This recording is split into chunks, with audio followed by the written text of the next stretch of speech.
El trabajo de Platón se desarrolló en un periodo donde la filosofía no estaba tan endurecida por una excesiva sistematización.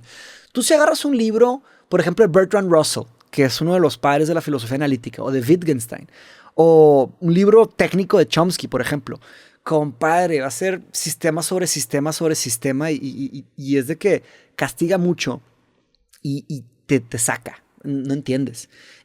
Platón escribió un trabajo como no tan endurecido, que permite también mucha interpretación, pero te da una forma de avanzar y de entender, cosa que muchos filósofos académicos no se molestan. Tú agarras un trabajo de Hegel, de Schopenhauer, hasta trabajos de Marx, de Nietzsche, algunos de Descartes o de Kant. Sí, necesita que alguien agarre su trabajo para que le meta los pies ¿no?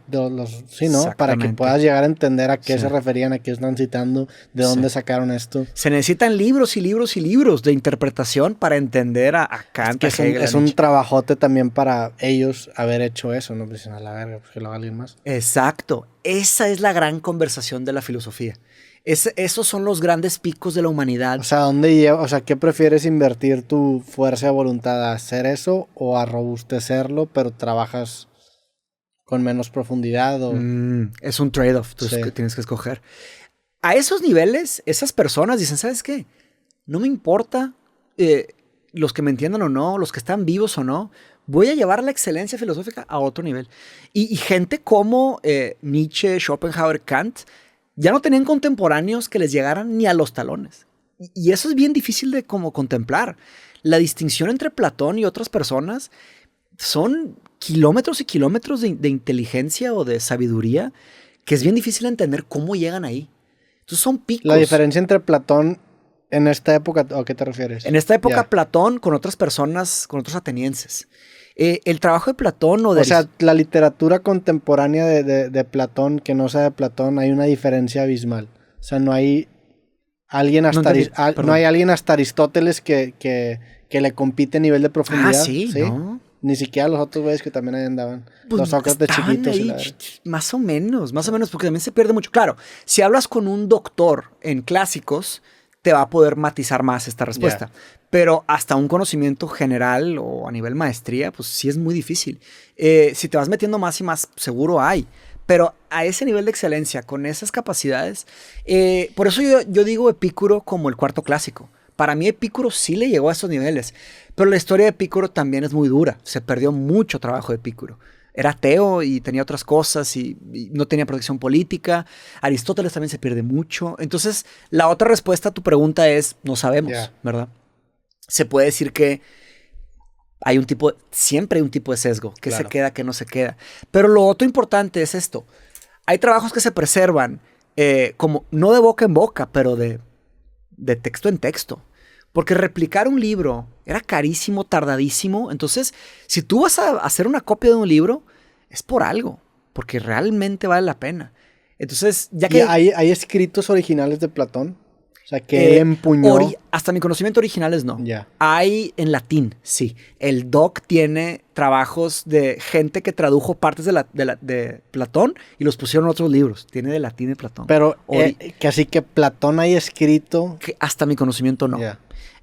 Algo que se está haciendo... ¿Te acuerdas? No sé si te vas a acordar.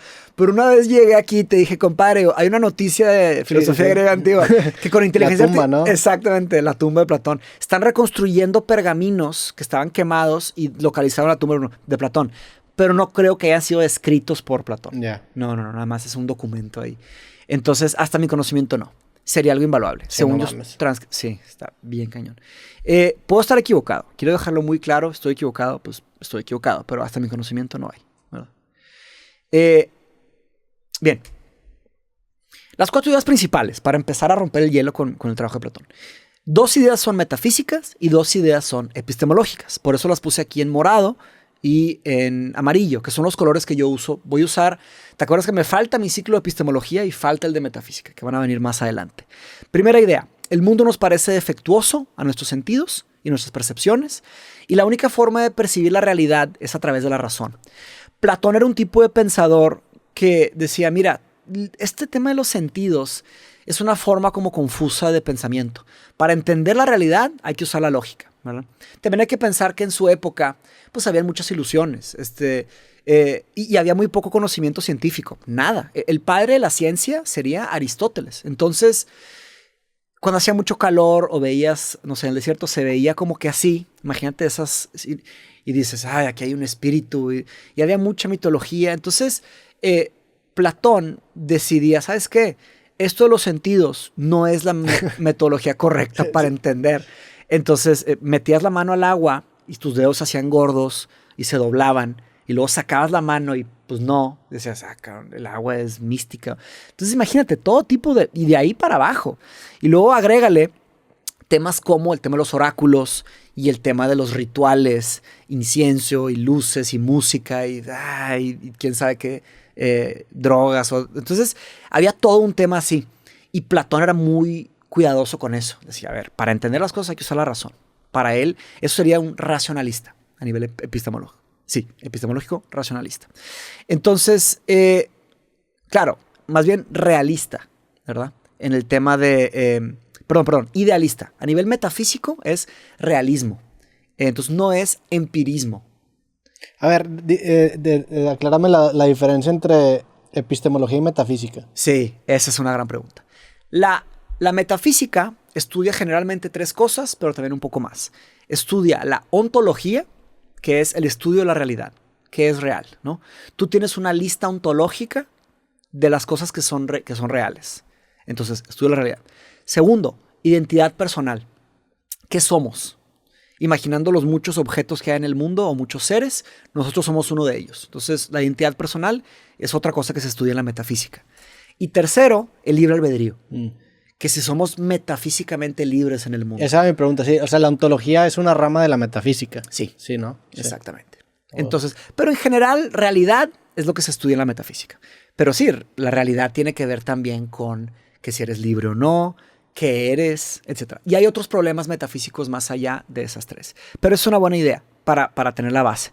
Epistemología es conocimiento, es teoría de conocimiento. La epistemología estudia qué sabes, cómo adquirimos conocimiento, qué es la verdad, qué es una creencia, qué cosas no podemos saber, qué cosas sí podemos saber, qué metodologías usas para saber o aprender. Eso es epistemología. Okay. Bien, entonces, muy bien. Segunda idea, el alma es un tipo diferente de objeto que el cuerpo y no lo necesita. De hecho, aquí está, ahorita vamos a seguir. Y no lo necesita. Y no lo necesita. Aquí vamos a ver lo que es el alma tripartita o la persona tripartita, que es, ¿qué somos? Mente, cuerpo, alma. Esa es una idea general, es una de las primeras bases de lo que somos como personas. Como, no quiero llamarle sistema, pero si preguntas, ¿qué somos? Una de las primeras respuestas sería mente, cuerpo, alma. Esto de alguna manera viene de Platón, así pensaba él. Luego con Descartes se hace... ¿Por qué no le quieres llamar sistema? Porque se me hace una palabra muy contemporánea. Ya. Podríamos llamarle un sistema. Sí, pero sí es cierto, es muy contemporáneo. ¿Sabes? Se me hace un poco contemporáneo. A veces hay esos problemas al estudiar filosofía. Especialmente tan antigua. Entonces, todos tenemos almas y es algo diferente el cuerpo. Platón creía en la reencarnación, por ejemplo. Es una cosa, puede ser controversial. Él creía en la reencarnación. Pero bueno. Después Descartes rechaza la parte del alma y se queda más en la teología y se estudia mente y cuerpo. Y hoy en día, pues tenemos cosas como fisicalismo, que rechazan mente, que nada más tenemos. Cuerpo a la verga. Ajá, cuerpo a la verga. Sí. Fierro. Sí, fierro. O materialismo o fisicalismo, ¿verdad? Tercero, la teoría de las formas perfectas. Esta es una teoría grande que vamos a estudiar entre 2 clases. Les pido un poco de paciencia.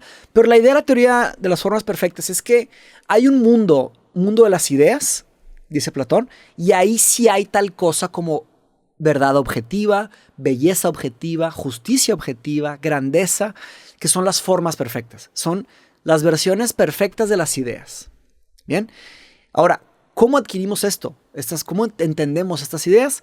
A través de la teoría de recolección.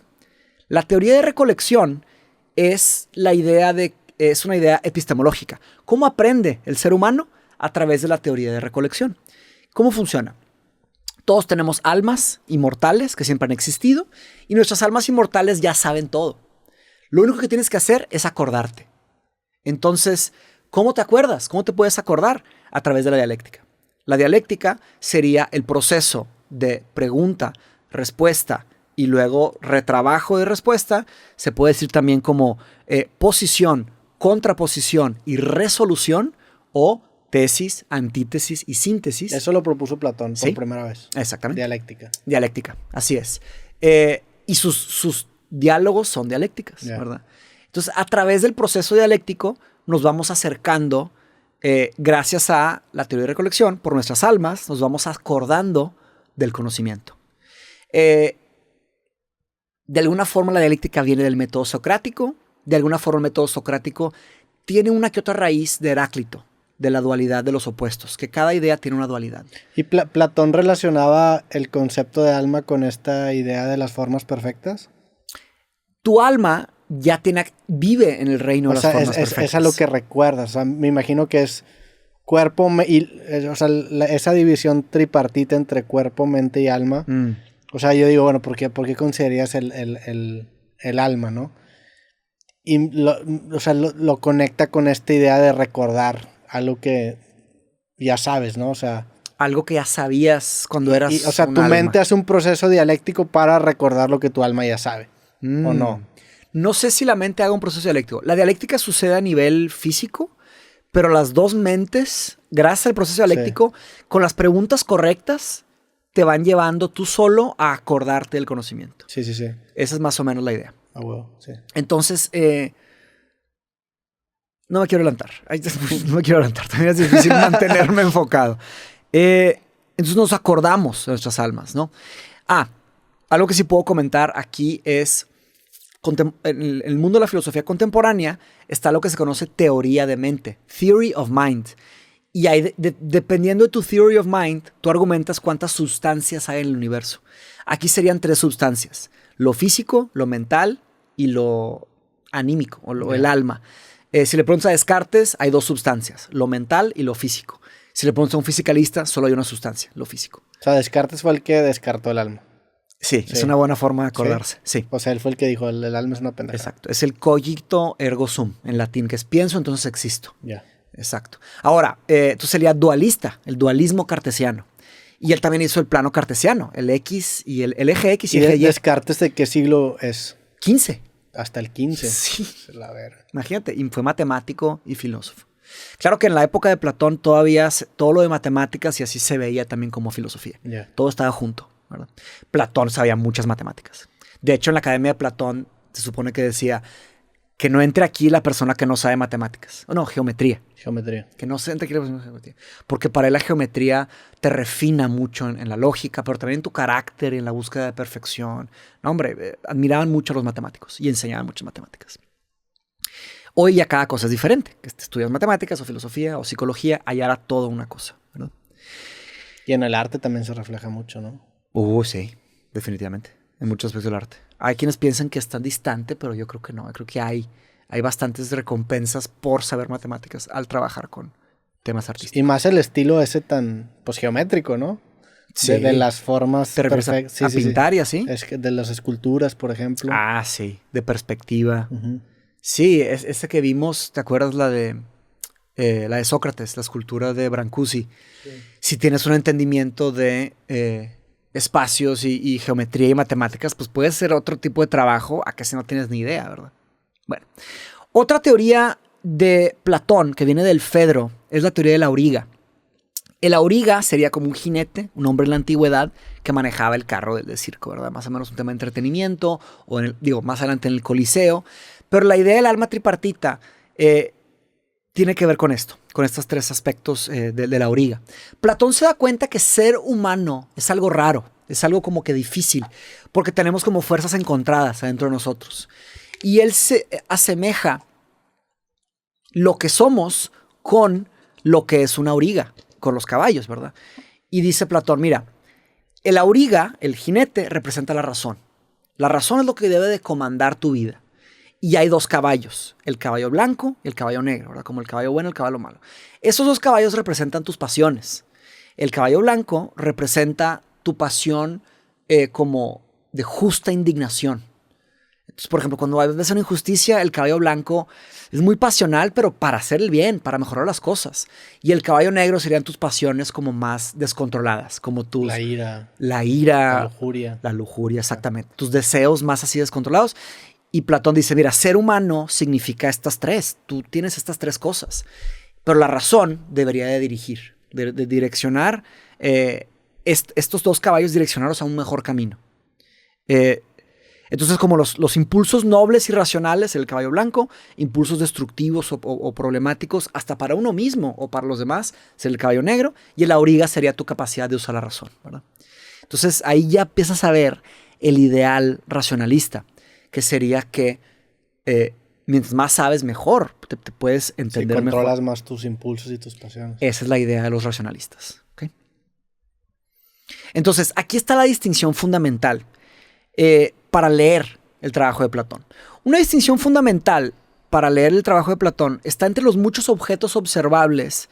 Aquí vamos a distinguir entre el 1 y el 2 y el 3, ¿ok? Ahorita explico con calma todo esto.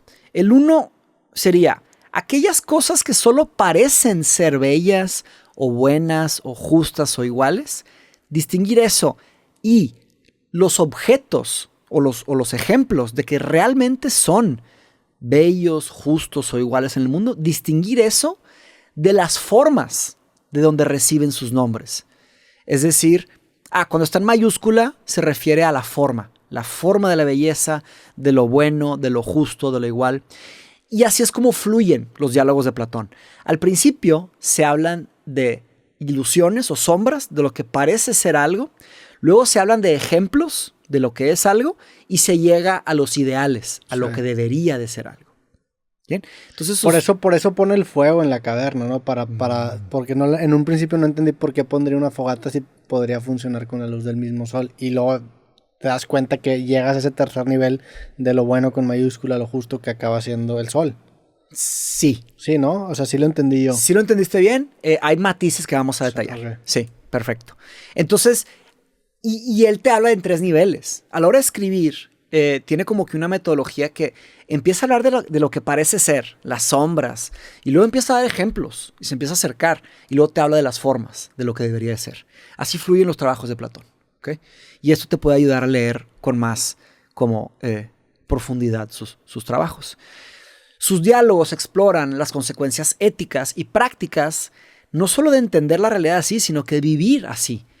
Hay gente que vive o puede vivir dentro de puras ilusiones. Hay gente que puede vivir solamente con ejemplos o memorizando ideas. Y hay gente que puede vivir buscando ideales, luchando por las formas. No solamente luchando, sino que buscando investigar la verdad del mundo.